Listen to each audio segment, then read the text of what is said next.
Welcome to the Wandering Desk podcast, the podcast about living, working and mucking about abroad, wherever that may be. I'm your host, Neil Podcast. Today is the Bali episode. I'm going to be talking about Bali, Indonesia. I said to someone the other day, I said, oh yeah, I was in Bali. And they were like, Bali? What, like malt? No.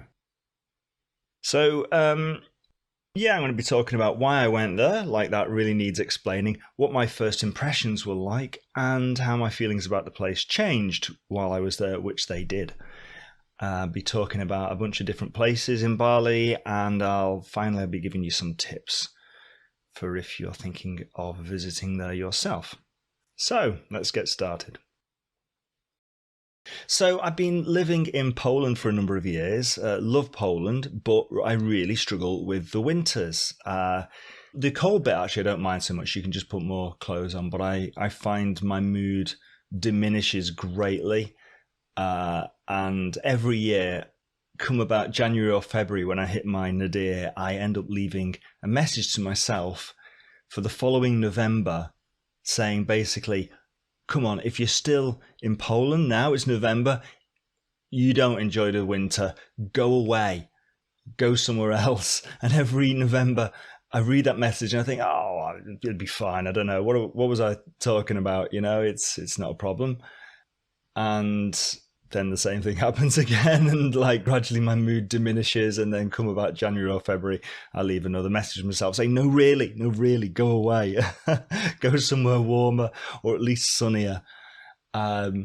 Finally, for the first time I actually took my advice was this winter just gone, and I decided I was going to go to Bali. And I probably don't really need to explain why, but you know, it's long been a place synonymous with sort of island beauty and coast and the good life, I suppose, that kind of thing. I think its fame has grown in recent years, and I think Instagram has had a lot to do with that. I think people doing a similar thing, actually escaping, say, the European winter and going there and then posting about it, saying, oh, look where I am, that kind of sort of showing off, that tends to occur on social media. So I think a lot of that has made it a known place. So yeah, I decided I was going to go there for a few months. The other thing is that Bali is one of the places that always ranks highly on, there's an entrepreneur called Peter Levels, and he built a website called nomadlist.com, which is well worth a look, which is essentially a directory of cool places to live if you are location independent, i.e. a digital nomad.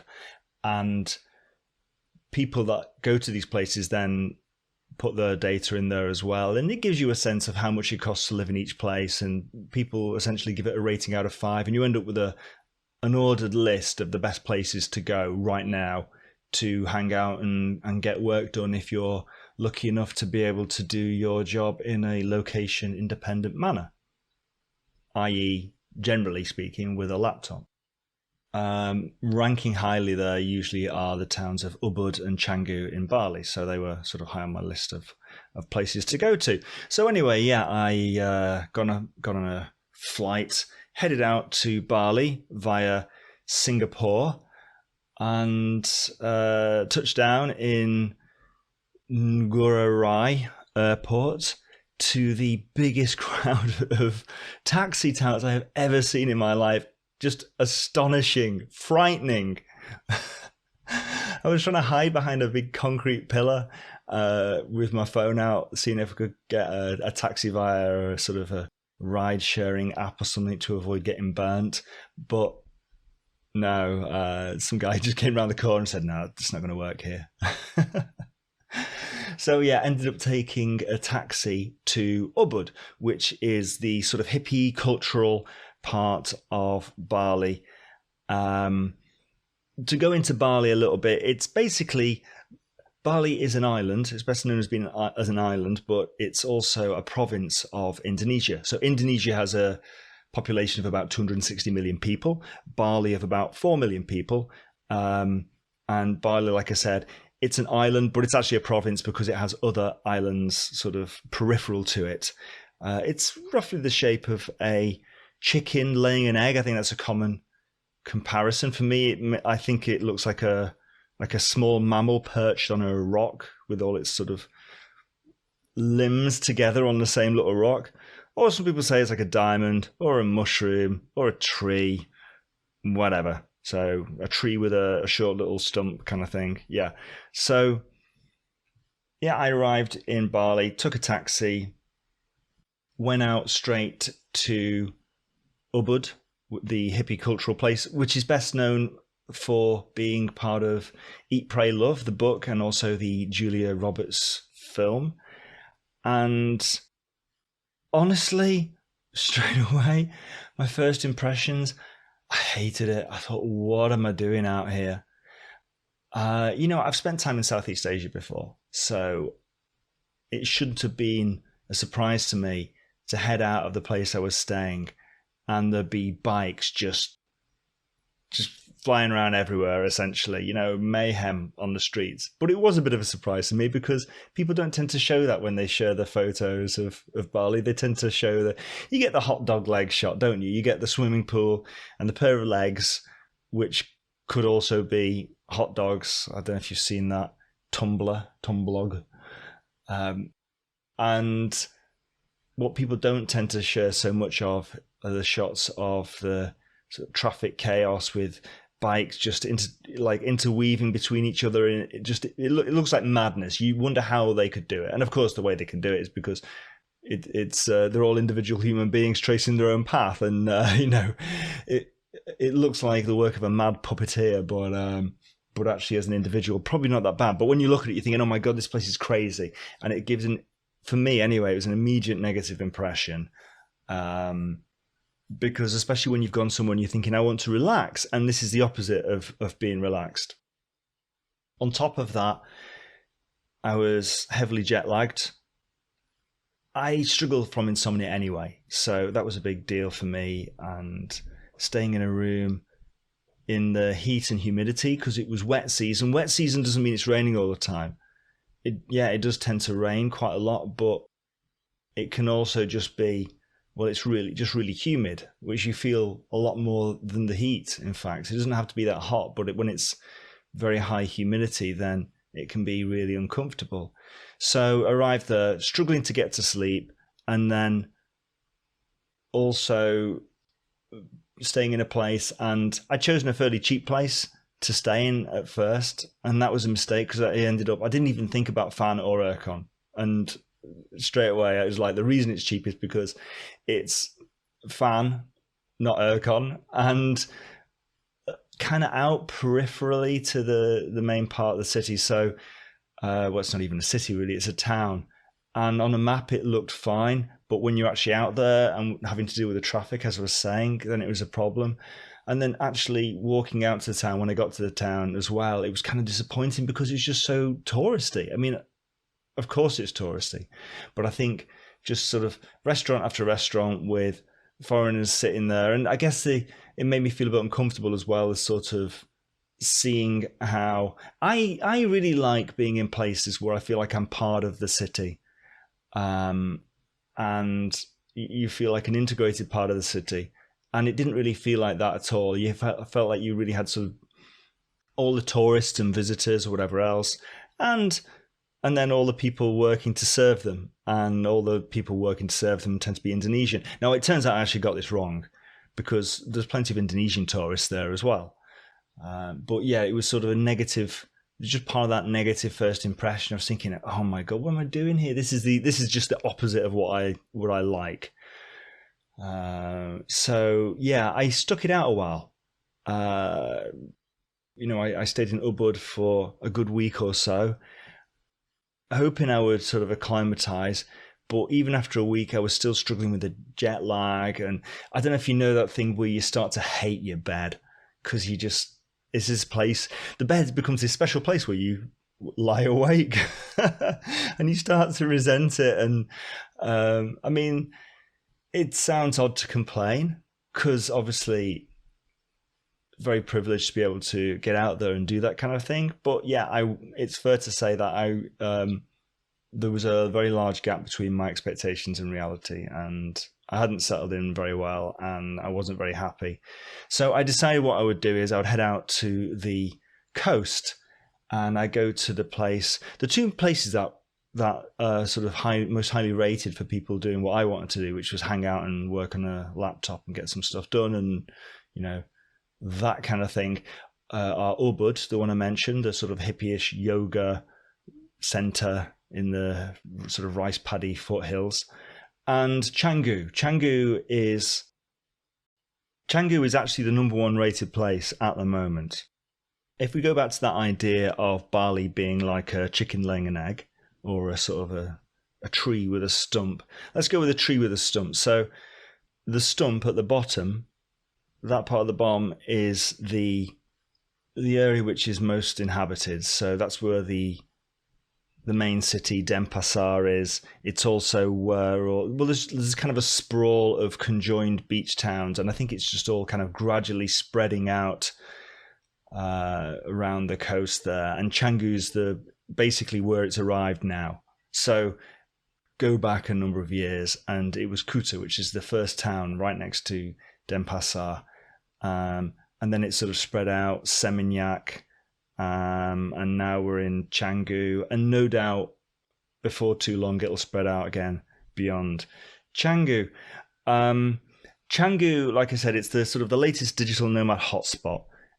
People see it as like a hipster-surfer hangout. I've got to say, I really struggle with that concept because I've got an idea in my head of what a hipster looked like, and I know that okay, you've got the sort of the hipster archetype that we think of, and then you've got the more general hipster, kind of as in a person who's kind of trendy, quirky, tattooed, doing their own thing, maybe a little bit harder to pin down, but you still get a sense of the kind of, very cool on the kind of bleeding edge. And I find it harder to tell that when people are just wearing shorts and a t-shirt or something like that. The less stuff people are wearing, the fewer social signifiers, shall we say, the harder for me to tell that. So everyone's going to me, yeah, it's really hipster-like. I'm looking around going, is it? Okay, if you say so. There's a big, well-known digital nomad co-working space though, where you can sign up and you can go and hang out and get work done and meet other like-minded people. That's a really great idea, actually, I think, because a lot of the people in Bali are just on vacations, which is fine to, if you want to meet people, here's the thing. If you're going to chat to people and they're just on a vacation, there's a good chance. And I had this in Ubud. I was striking up conversations with people and they were saying like, oh yeah, I'm only here for 2 days.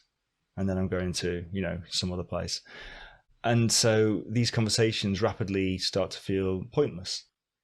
So for that reason, it's nice to be part of the community where you can instantly connect with the other people who are sticking around for, at the very least, a few weeks, more commonly a matter of months. And some people are even longer. I think that's a new category again, people who are actually sort of living out there.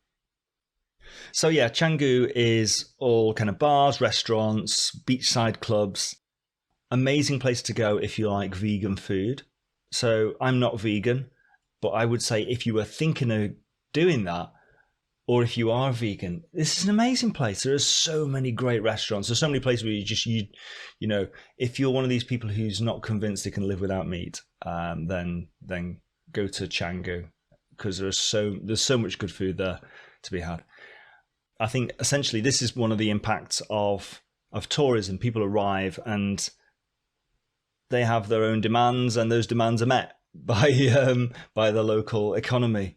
So yeah, Canggu is pretty much all bars, restaurants, beachside clubs, surfers, a lot of people surfing, bikes coming past all the time with surfboards attached to the side. I was hanging out there in the co-working space. And so here's one of the things. I was still, even after a while, I was still not properly settled in. I wasn't really sure that I liked the place. Still suffering a bit from the jet lag. Still suffering from the heat and humidity there.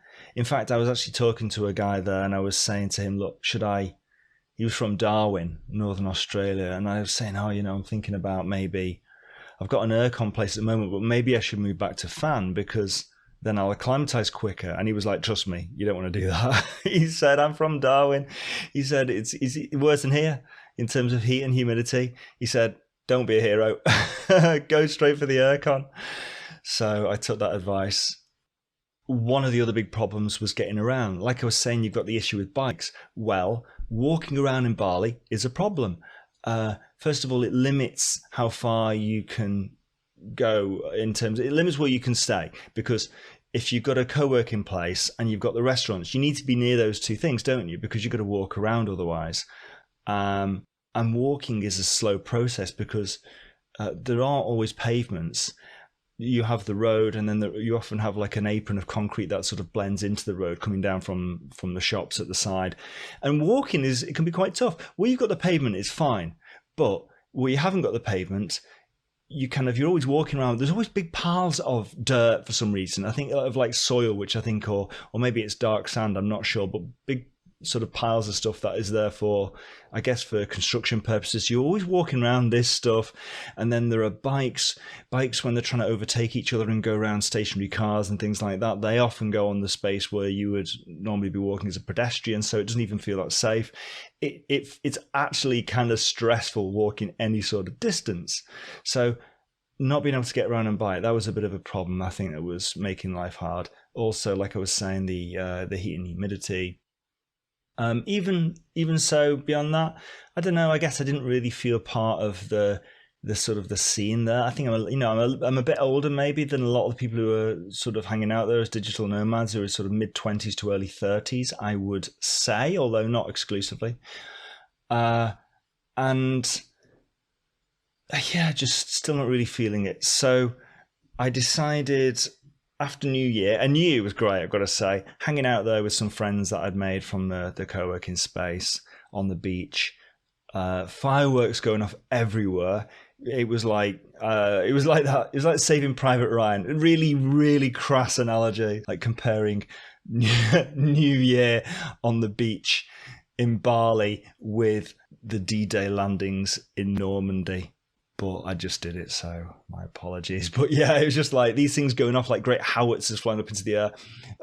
Fireworks going off at angles. It was genuinely quite dangerous, I think.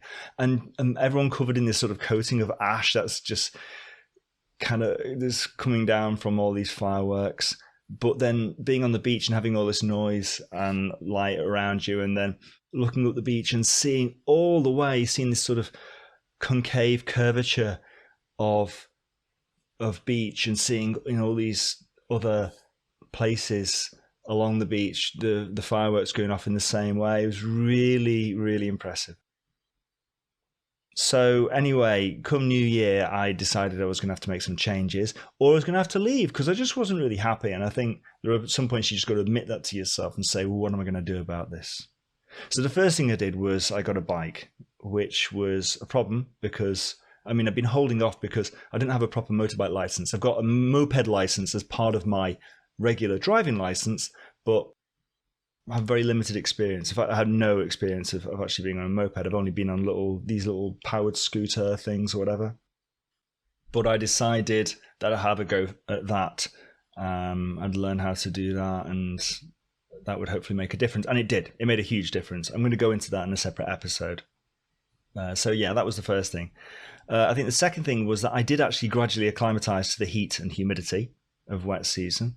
And after, say, I guess it was about 3 or 4 weeks, I was actually in the position where I was thinking, I couldn't tell if it was me or if the temperature had improved, if things had improved. And I asked a few different people, has it got better? Has the heat dropped off? Has the humidity dropped? And people were saying no.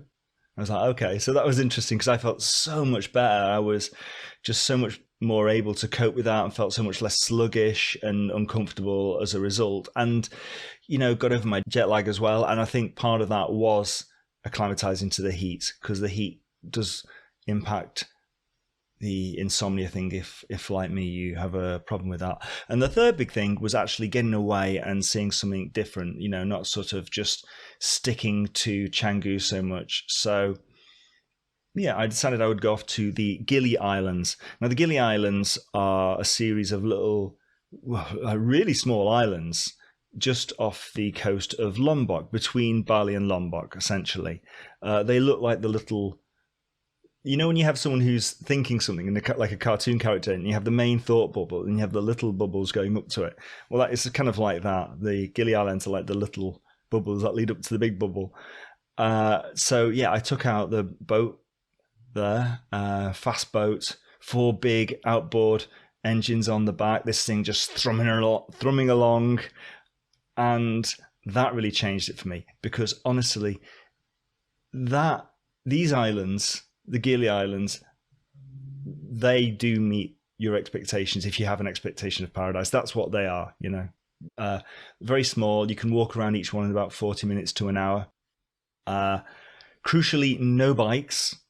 There are a few little electric scooters, but it's mostly just people walking around, and bicycles. And even with the bicycle, because I was staying there, I was staying in some little palm fringed bungalow, and then getting work done during the day on a table in the open air again under sort of a palm fringe thing. So when it was tipping it down, it's actually quite pleasant and relaxing, just sitting there working with the rain happening around you, and then it will cool off, and then I'm feeling bad because I want to get out and enjoy the good weather, but I'm working. But that's the nature of being location independent, being a digital nomad. But yeah, getting out and exploring the island on a rented bike. I mean, you got this bike, the tire pressure's a bit low, it's squeaking, it's a little bit rickety, the brakes don't work properly, and the whole thing, it's like it's just saying to you, don't go fast, don't even try. It's not the point here. Just relax. And it was really great for that. And I stayed there for about a week, and I think that really changed my trip. And especially because having made the decision to start riding a scooter, it meant that when I got back, I didn't hesitate over that. I just got straight back out and rented a scooter again when I was back out there. But yeah, I think that's one place that I'd particularly recommend, Gili Islands. You'll have seen these things on Instagram probably. It's well known for having like beach swings, highly Instagrammable beach swings, and it's a great place for sunsets as well, especially if you like your sunsets accompanied by the sound of a kind of a humming of a drone, which is that's the sound of sunsets now, it turns out, is that kind of. So yeah, thanks for that, you droners. And one other thing I experienced out there, something I've never experienced before, was an earthquake aftershock. So in August the previous year, there'd been a big earthquake on the island of Lombok, and caused, some, people had died, and it had caused some serious sort of destruction. And being on this island, I was just sat in a cafe eating some nasi goreng. The sort of food out there is very much rice and chicken, noodles and chicken, that kind of stuff. So yeah, it's pretty nice, pretty decent. You have to search out the variety, because after a while it can get a little bit samey. But yeah, I was sat there eating some chicken and rice and under a bamboo structure, and then the earth started to move. I just started shaking. Never experienced that before. And I looked round at the waiter, and he had a concerned look on his face, and that gave me that made me concerned, because when a local is like going uh-oh, then there are problems. Now, it only lasted a few seconds and then it subsided, but just in that short period of time, it was long enough for me to get a sense of what it must be like to feel so vulnerable and small in the face of like a natural occurrence like that. You suddenly realize that you really are at the mercy of greater forces than yourself. And that was, obviously it was fine. And I'm told that on the islands there, they didn't get anything like as big a problem as with the the main shocks which were on Lombok. Also, the structures there tend to be quite low, and the bamboo structures. So it's different if you have things that are made of concrete, which will tend to crumble and collapse. But still, I mean, I don't know what it's like to be in an earthquake, but I got a sense of that powerlessness and vulnerability. Anyway, so went back to Bali I took a boat back to the other side, to the north side, went to Ahmed with its sort of black sand beach. Apparently there's some really good wreck diving there. A lot of free diving classes out there as well. This sort of diving where you don't have scuba equipment. In fact, you just have a snorkel, which you hold in your hand, apparently. I met a couple of people who were on free diving courses out there, and they were telling me about this sort of thing where you kind of hold the snorkel in your hand and you take one last breath, and then you're going down following a line. I can't describe the mechanics because I've never done it, but it sounded fascinating, and it seems to be a big thing out there, along with regular scuba diving and snorkeling. So yeah, that was quite interesting. Sort of black sand beach curving around with these, I guess are they like catamaran style boats or whatever, and volcanoes and whatever else, and then headed back to Ubud. And the difference from the first time I was there was incredible. The difference it made for having acclimatized, being getting proper sleep, and having a bike, riding around on a scooter and being comfortable with that was huge. And I don't want to go into the scooter thing too much on this episode because I go into it on another episode. But yeah, having got used to the whole thing of actually how to ride a bike as well. And it looks like mayhem because there are so many people sort of carving in and out of each other or wherever else. But when you're one of those people, you've only got your own stuff to look out for. So it's not that really bad at all. But yeah, it made a huge difference. So I was hanging out there in Ubud, went to the co-working space there, tried some yoga, didn't really enjoy it so much, but hey. Actually, I think if you like yoga, I think it'd be a really great place to go because they have, there's a number of yoga centers there. One of them is the Yoga Barn, and it's a huge place. It's like some elven village in the forest. It's like just all sort of different levels and almost like treehouse quality to some of the places. And they've got their own restaurant and juice bar there, and so people hang out. And I think if you like yoga, then this is a great place to meet like-minded people. And I was working at Ubud, the co-working hub in Ubud. You can see how they did that, which is on Monkey Forest Road. There's a road called Monkey Forest Road, which is where the monkey forest is, which is a popular tourist attraction. I never went there myself. You don't really need to, because when you're going along the road, there are monkeys going across the road, climbing up the telegraph poles, climbing onto the roofs. And in fact, even when you're in the co-working space, there's a bit of a problem because there's a restaurant out the back and they will actually come down and take people's food. So yeah, hanging out there, so many good restaurants, a little empty, it being sort of low season when I was there, but great to have so much choice. Especially because I was eating out every night, because you can get places with a little kitchen, whatever, but it just, I guess it's the path of least resistance ends up just being eating out mostly.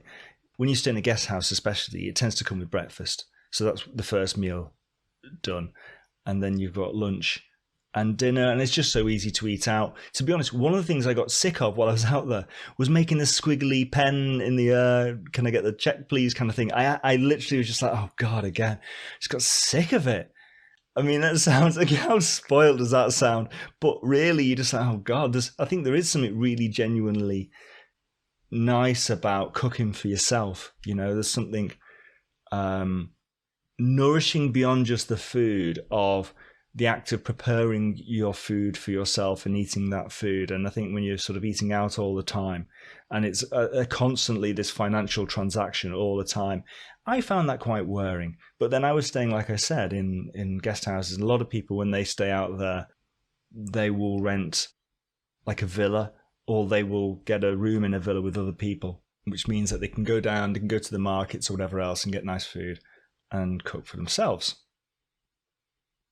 So yeah, Yeah, Ubud used Ubud as a base to explore. Whilst on the coast, Bali is quite low because obviously that's where the island meets the sea. It's gotta happen at some point. Um, and like higher up in the middle of the island, you've got some mountains and volcanoes, and Ubud is sort of in the foothills of that. So it's a nice sort of in between place. And I got a bike and I head out and went exploring. There's a place up the road which there's a set of rice paddies up the road whose name currently escapes me. Hugely touristic. I mean, they're actually working rice paddies, but one of the funniest sights is being when you walk around the rice paddies and you're looking back up at all the tourist infrastructure. It's slightly bizarre, sort of Disneyland-esque kind of situation. Um, and went out and stayed I took the bike out and went and stayed in a place called Cedarman, just up the road. Again, I'll talk about that in another episode, but the big difference there again was having the bike and being able to be that little bit more autonomous.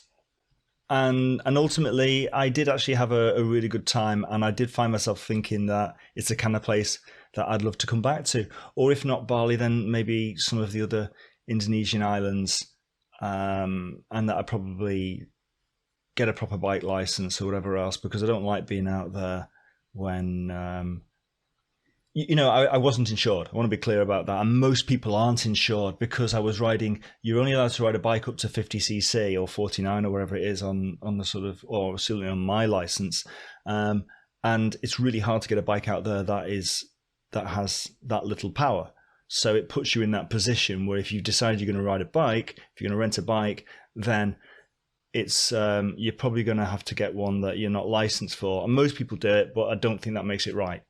And of course, you've got the insurance problem whereby if you have an accident, then most of the time, if you look at the small print, it says that you're not covered if you're not allowed to ride that bike in the country that you're using as your home country, where you will be flown back to if there is a problem.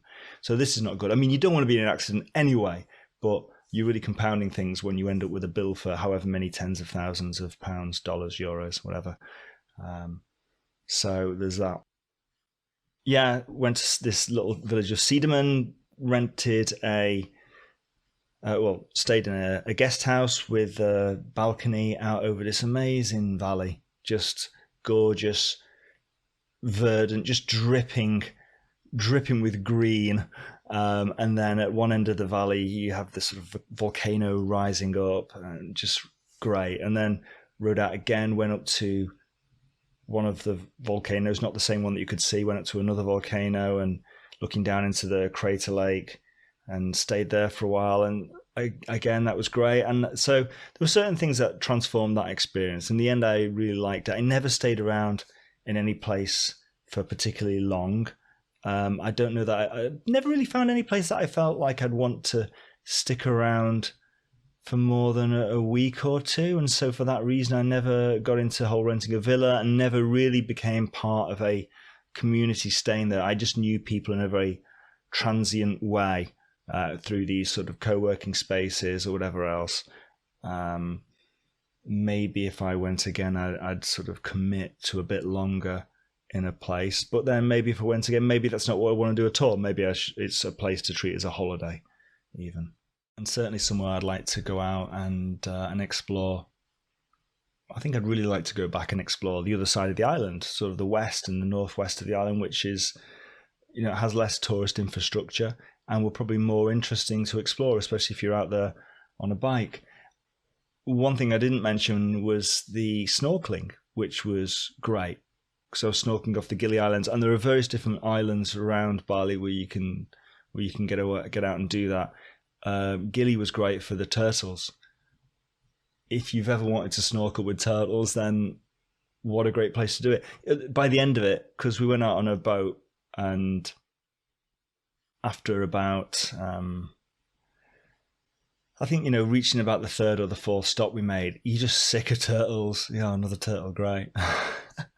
But it's amazing to swim down and just watch them as they're sort of as they're breaking off, as they're destroying the coral, as they're breaking bits off the coral, and you can hear that as well. And they're feeding on the coral, and all the little things are swimming in to, to pick up the little bits that are floating around, and the turtle sort of swiping them away with its paw.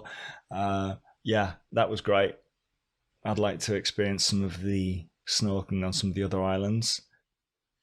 The food, like I said, I enjoyed. I mean, the local food is good, but then actually, if you're in the tourist places, then there's a huge variety of stuff as well. So that's cool. The people themselves are really great. Balinese people are pretty chilled out, peaceable, shall we say. Great customer service, which is a real sort of like very tourist orientated way of looking at it. But I think that sort of personality, that sort of happy, smiley, gentle personality, just naturally leads itself well to to feeling like you're being treated well if you're actually eating in a restaurant or whatever else. And I mean, one example of this, I got a lift to Canggu in a taxi at one point, and the guy was trying to go. There was a bit of a messy junction, and there's a traffic cop was controlling it, and the guy went to go, and the traffic cop got really angry, and he was raging. He was raging at the driver of this vehicle, and as we drove off, I said, well, he was a bit angry. And the driver just shrugged, completely unoffended, and said, I think he's just having a bad day. Like, wow, that's pretty chilled, mate. That's pretty chilled. The visa situation is interesting out there because you get a visa on arrival, essentially, which is for a month. And then if you want to stay longer, well, you're going to have to leave and come back.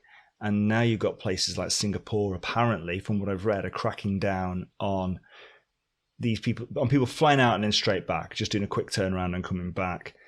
I actually got the 1 month extendable visa where you pay when you arrive, and then so it's not free unlike the visa on arrival, but then you can extend it, but then you have to pay again to extend it. This is a real faff around. I ended up doing it through an agency, had to go and drop off my passport, ended up having to make a trip to Denpasar to sort it out there. Not much cheaper than it would have been just to fly out and fly back. I'm not a big fan of unnecessary flights, but I mean, I did it through an agency to reduce the hassle, and it was still plenty of hassle. So there's that. I believe you can get longer ones. I don't know the details of them. I know you can get longer visas if needed. Accommodation was, and costs, if we go into that, it was about, so like renting a place, double bed, air conditioning, ensuite bathroom, pretty nice and decent, breakfast on your veranda, wherever in the morning. That was about 220 rupiah and upwards. So you could get something for about 200, 220, especially if you did a deal and you stayed a week or something like that. And then 200, 300, 400, you get a pretty sort of similar level thing. And that's about £11 sterling, about $14 US. Breakfast being like usually like a banana pancake, tea, coffee, some fruit, and that kind of thing. But the thing is, you can pay pretty much what you like in Bali. You know, you got the Four Seasons Bali. When I looked at that, I think the price started about £600 a night. You know, it was like 10 million rupiah or something like that. I got everything through booking.com. But you can, if you want to stay longer term, you can go and check out the local Facebook groups, and you'll find lots of cool villa shares and so on. And to be honest, I would recommend that anyway, especially the Canggu community group. I found really interesting because there is a really good integration there between locals and foreigners, and you get to see, you find out a lot of things that are going on. People will post pictures of stuff and say, what's this? You know, what's this weird? Someone posted a picture of a snake in a jar and said, yeah, this is in the garden and it was bothering the dog. Does anyone know what it is? And then you get a mixture of people saying, that's not nice, you got a snake in a jar, poor snake. And then you get other people saying, that is a very dangerous snake that you've got. How did you get the snake in the jar? What are you doing? Someone posts a caterpillar and it's like a poisonous caterpillar, and you get all sorts of stuff like this. And you also get to find out, and what I think is really important as well, is how local people, how Balinese people perceive things that foreigners are doing. And I think if you are a foreigner, if you are non-Balinese, then this is really important so that you can not do the things that that annoyed local Balinese people, and just find out generally how. I think it's always nice to have an insight. It's always good to be able to see how others see you. So yeah, I'd recommend that. The One of the things that made me uncomfortable a bit maybe was the tourism aspects. There's a bit of coastal creep going on. So Kuta used to be the place to go, and then it sort of went round to Seminyak, and then you've got Canggu, and it'll be it's probably going to carry on spreading around like that. And then there's a big plastic problem that they've moved to address this now. Apparently a lot of the thing with the plastics was they were actually, this is something I've read, so I'm not sure, this is sort of second or even third hand information, but I read that a lot of the plastic that ends up on the beaches in Bali come from Bali. They've been discarded. So when you're drinking water from plastic bottles, and the tap water, as far as I'm aware, is not something you want to be drinking.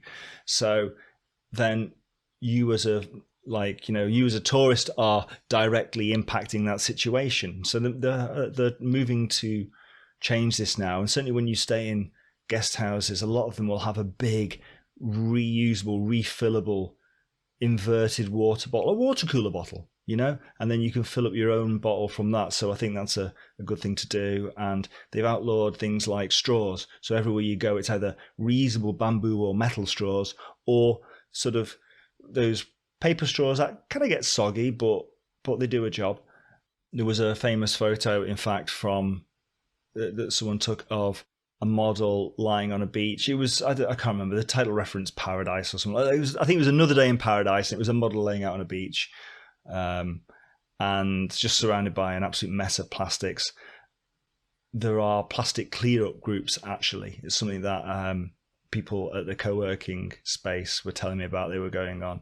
So I think that's a really cool thing, and I regret not finding the time to do that myself, because I think if you're going to go somewhere, then give something back. Help clear up the mess that you are, whether you like it or not. Despite your best efforts, you're probably in some way contributing to. What else? So yeah, here are some of the tips I would suggest. I think if you're going to go out there, go with someone else, friend, partner, lover, co-worker, whatever. Just go with someone else, because I went out on my own, and I found it, although there are places you can meet people, like co-working spaces or whatever else, never really felt like I was able to integrate and become part of a little community in the way that I felt when I've stayed in places in Europe. I would say commit early on, arrive somewhere and commit to a house share, even if it's just for a month. People don't expect you to stay a long time. They know that that's the deal, that people are going to be staying a month, 2 months, 3 months. Longer than 3 months is, you're actually starting to get into long-term territory now. 5 months, 11 months. I've met people who are staying those sort of lengths of time. People know you're not necessarily going to be able to commit to like a year, a year's contract or whatever else, and that you're likely only sticking around for 1 or 2 months. So there are options there. I would say decide early on if you're going to do the bike thing, and if you are, get the right license in advance, learn how to ride, and take all the precautions you need, like a helmet, wearing all the right gear. Like I said, I'll go into this in another episode, but minimize the chance of minimize the risks, because it is a risky place to ride a bike. There's no doubt about it. I would say consider taking up surfing or yoga, or go to the gym or something like that if you want to meet people, because these are other ways other than the co-working. These are the other hubs that and the ways that people tend to meet each other and hang out. And in terms of packing, really anything you need you can get out there. you probably only need, certainly when I went, and I don't think it changes dramatically in terms of heat across the year, maybe in humidity, yes, but you probably only need, if you're only going to Bali, you probably only need like your jeans and closed shoes and that kind of thing for A, being on the plane, and B, if you're riding a motorbike. And the rest of the time you're going to be in shorts and t-shirt, whatever, short sleeve shirt. So yeah, and there are loads of shops out there, both sort of local independent places and then sort of Aussie surf brand shops and all that kind of stuff. Yeah, so you can get all that out there. I remember going to Cuba years ago and we didn't bring any sun lotion with us, and there was like, I was looking for sunblock and eventually found some somewhere, and they had factor 2 and factor 4. And like, I just really, I melt, and this was not good. I think we eventually managed to find them 8, and that was like, wow, that's real heavy duty. 8, you don't have that problem in Bali. There's loads of sunblock. You've got like Watson's and other sort of known chemists, and you'll find that kind of thing pretty easy to get hold of. So that's what I would say. In conclusion, by the end of it all, I didn't like it. Like I said, when I first arrived, in fact, I was really just thinking, I was starting to consider my options about where else I could go. But, by the end of it all, I really liked it. Loved the exploring, really enjoyed the food. I loved the sort of the lifestyle, hanging out on a balcony, having breakfast, and getting work done and that kind of stuff. I think it would have been even better if I'd gone with someone else. Would I go back? Yep, absolutely. Do things a bit differently, as I've said. But yeah, I think I'd recommend it. Just manage those expectations if you haven't been out there before, and understand that it isn't going to be, the photos that you see of the legs by the pool. Yes, that exists, but it's not all like that. So yeah, manage your expectations, I would say. So we've come to the end of that podcast about Bali. For links to anything I've mentioned, please check out the show notes at wanderingdesk.com. Any questions, you can email them straight to me at podcast@wanderingdesk.com. Do please leave a review on iTunes or whatever your favorite podcast app is. That would be fantastic, because that helps other people to find it, and it gives me a reason to record more things, basically, the more people that are listening to it. So yeah, that. Until next time, see ya.